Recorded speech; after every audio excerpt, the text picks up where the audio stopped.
Three of the most important words that you could ever consider. Three words that have the power to change you and everything about you. Here's the three words. Well,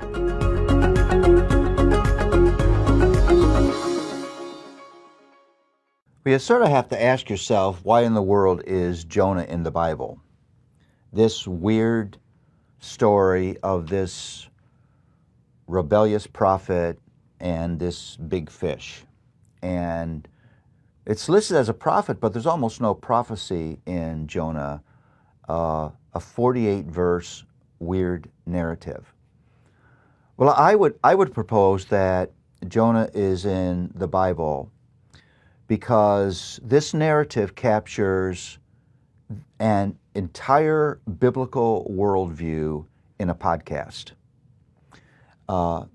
There's four elements that are part of a biblical worldview that are so powerfully depicted in Jonah. First, you have in Jonah a God of awesome, inestimable glory. This God is in absolute control of his world. I love, as you begin to go through the narrative, that first you see God sending a storm. He's that in control. And then it says that he appoints a fish to do something. Now, either you say that that's just a metaphor or this is real history. Near the end of Jonah, we find God appointing a worm. I mean, think how many worms are there? That a single worm will do the bidding of this one. It's a God of just mind-boggling power and glory. You see a world that's terribly broken by sin. You see sin in its ugliness in Jonah, both in a huge corporate sense in Nineveh, which was a wicked city, and in the heart of Jonah, who would rebel against God and fall into such spiritual insanity that he could actually believe that he could escape the presence of God. Let me just say this. If in any moment you think you are able to escape the presence of God, you are spiritually insane. And then you see in Jonah, just beautifully depicted the existence of powerful rescuing grace. In fact, the subtitle I would give to Jonah is Unrelenting Grace.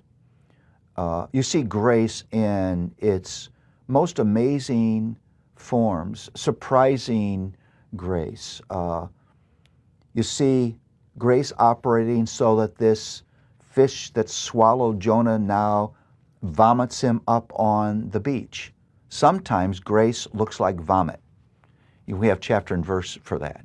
It's surprising. God will do whatever's necessary. He will use whatever tool is necessary to draw us back. He will not abandon his work of grace. And then we see the fact that we human beings were made to live for something bigger than us. Jonah was called to live for something bigger than Jonah's comfort, Jonah's vision of what his life should be, his political leanings. Every human being was created for transcendent life, way bigger than what we would normally choose for ourselves. But what really captures the power of the message of Jonah are three words. Three of the most important words that have ever been written down on a page. Three of the most important words that you could ever consider. Three words that have the power to change you and everything about you. Here's the three words: but the Lord. What changes the narrative of the book of Jonah, this man was heading for disaster, was the divine interruption. And that's our hope too. But the Lord, there would be no covenant promises.